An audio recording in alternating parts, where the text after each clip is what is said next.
EVM नहीं है तो नरेंद्र मोदी जी चुनाव नहीं लड़ सकते। गजब बेइज्जती है। ग्रेट। नरेंद्र मोदी जी का भरोसा EVM, yes. ED, income tax, CBI, Adani, Ambani.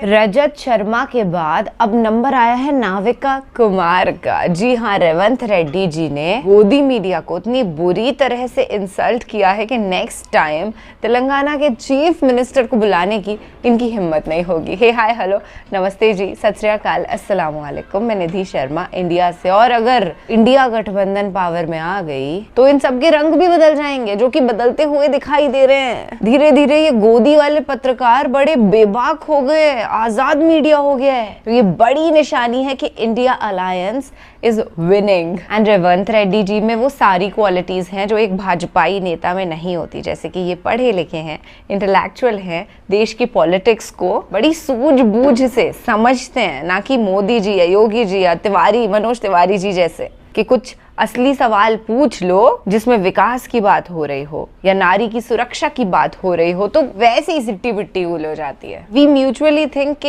एक ऐसी लॉ होनी चाहिए कि जब तक कॉन्स्टिट्यूशन को अच्छे से पढ़े समझे नहीं, उसे अलाउड नहीं होना चाहिए कि वो नेता बन सके, नामांकन ही नहीं हो उसका। पर यहाँ तो खैर वो लोग देश संभाल रहे हैं जो कि पता नहीं है कि क्या बोल रहे हैं, क्या कर रहे हैं, बस चल रहा है, पैसे बटोर रहे हैं। इनका यही मोटो होता है कि जेब में रखा कैश है, अपनी सारी ऐश है। रेवंत रेड्डी जी, आप तो इसी ईवीएम से जीतकर मुख्यमंत्री बने। अब आपको ईवीएम पर शक होगा तो तेलंगाना की जनता को शक हो जाएगा कि आप कैसे जीते। आपने भी तो ईवीएम फिक्स नहीं किया होगा। 100 सीट मिलने वाले थे, 65 में रुक गए। क्या बात है सर, क्या बात है सर। ग्रेट। नाविका जी, हम लोग 100 सीट हमको मिलना था, हमको भरोसा था, उम्मीद था 100 सीट मिलने का। तो वो लोग समझे कि 19-20 में इधर इधर हो जाएंगे। कांग्रेस पार्टी और आपके अलायंस पार्टनर्स तो कहते हैं कि गौमूत्र स्टेट्स में बीजेपी जीतती है, साउथ में नहीं जीत सकती। तो ये भारत के दो टुकड़े कर कौन रहा है? मोदी जी कर रहा है।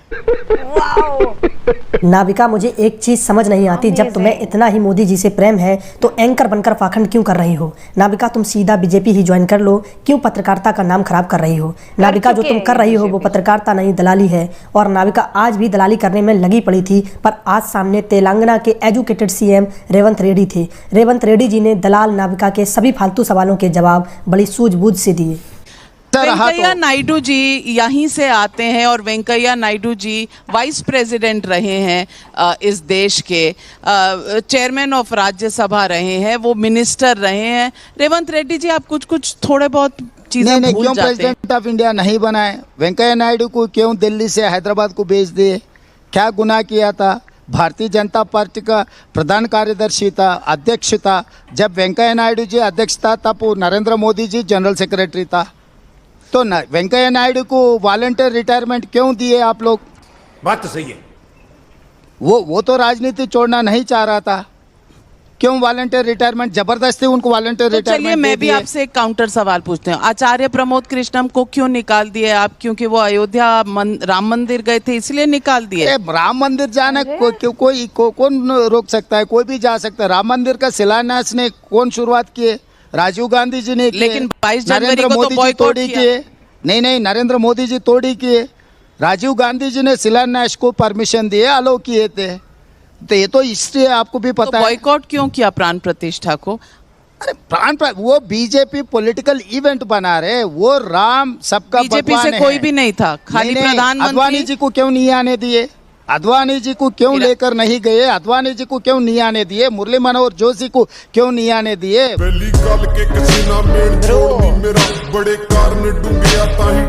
He actually nailed it, man, कि ये राम मंदिर की जो स्थापना है उसको एक पॉलिटिकल इवेंट बना दिया गया, जबकि ये तो एक आस्था से जुड़ी हुई बात थी। मोदी जी खुद इतने बड़े एक्टर हैं ना कि वहां पे जो इन्होंने कंगना रनौत या राजपाल यादव जैसे बहुत सारे एक्टर्स को इकट्ठा कर रखा था, उनकी जरूरत ही नहीं थी। मोदी जी अपने आप में काफी हैं, उनका अभिनय बड़े उच्चतम स्तर का है। मुझे तो लगता है अमिताभ बच्चन को भी वो कई बार फेल कर देते हैं। And that is it for now. मैं आपसे लेती हूँ इजाजत, मिलते रहेंगे ऐसे चौकन्ना कर देने वाले वीडियोस के साथ। ख्याल रखिएगा अपना और अपने सभी घर वालों का।